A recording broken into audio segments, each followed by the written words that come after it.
My father has been an amateur radio operator for all my life. I can remember growing up to him using his radio in the office to talk to all these different countries. He would always carry a radio on his belt before cell phones came out, and would always have a radio in the car for long family trips. And we'd get traffic information like accidents and road closures. When the hurricanes hit in 2004, he was on the radio talking to the guys, making sure everyone was safe, and giving updates on the weather. After the hurricane passed, he would use his radio to find out which stations had fuel for the generators and tarps for the roofs, and also for down trees in the middle of people's driveway. Since I recall all the times ham radio has been beneficial in times of need, I started studying for my license in 2010. Ever since I got my license, I've talked around the world several times. History of the amateur radio. According to the ARRL website, in 1873, James Clerk Maxwell created the theory of the electromagnetic field. In 1901, Guglielmo Marconi was the first radio operator to send a signal across the Atlantic Ocean. The first operators of amateur radio were landline telegraphers. Congress Radio Act of 1912 imposed regulations and licensing on all current and since amateur radio operators. The ARRL, which stands for American Radio Relay League, was organized by Hiram Maxim in 1914. And ham, as a definition, sometimes you hear it as a ham, is just a poor operator, meaning we don't get paid for sending out radio broadcasts. And according to Ham Radio Prep, 25,000 ham operators out of the 60,000 licensed in the United States were soldiers in World War II. This is a base station radio. This is what we would use when talking from home or in a fixed station. When disaster strikes, according to the IcePack website, Amateur Radio Emergency Service, which is ARES, group helps out with communications, whether they be man-made disasters or natural disasters.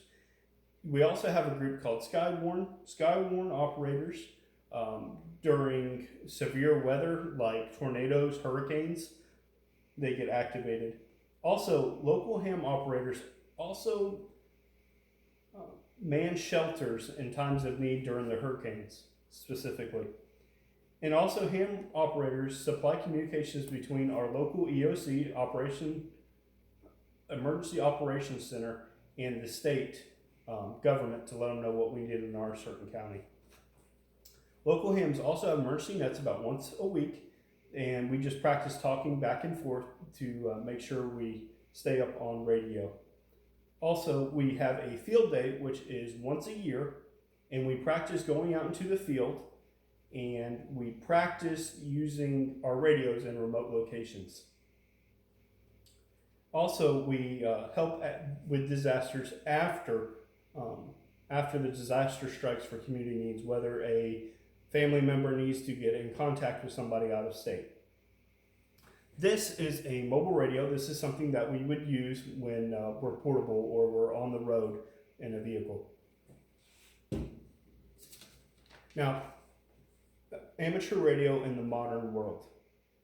Basically, what I use a logging software and I make a contact.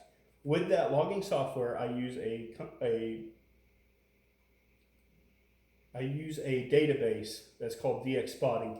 And basically what it does is that once I log a contact, whether they be from a different country, anybody that sees that same thing online can also make that same contact. So it makes it a lot easier to make longer distance contacts.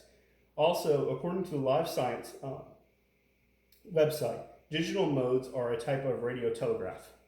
So using this is called Signal Link. I use this between my radio and my computer, and I can actually send text messages over the radio waves.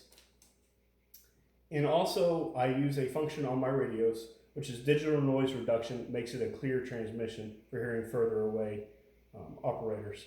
And according to the DX Zone website, 735,405 active members in 2015.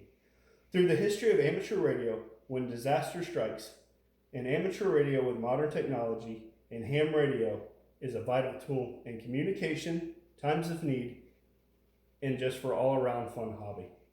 I am glad that my father has taught me and helped me get started in this hobby years ago. I have had a lot of fun talking to different countries and different cultures than our own. With my license, I feel more prepared for my family and for the community when disaster strikes. Thank you.